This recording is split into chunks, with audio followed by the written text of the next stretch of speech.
Salam. Əllərdə keymə bir sıra səbəblərdən olur.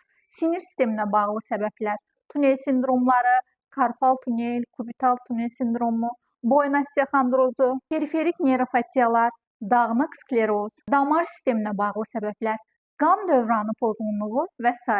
Mexaniki və gündəlik səbəblər, əl və biləklərdə uzun müddətli sıxılma, pis yuxu pozası, metabolik və digər səbəblər, vitamin və mineral çatışmazlığı, endokrin səbəblər, stress, panik atak və s.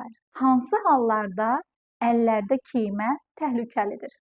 Birdən başlayan bir tərəfli keymə, nitq pozğunluğu, baş gicəllənmə, əzələ zəifliyi varsa, əl gücsüzlüyü, incə hərəkətlərin itməsi varsa, əllərdə uyuşma get-gedə artırsa, ağrı və şişkinliklə birlikdədirsə, mütləq bir mütəxəssisə müraciət edin. Hər zaman sağlam olun. Sizin nevroloq Dr. Jalə Qarayeva.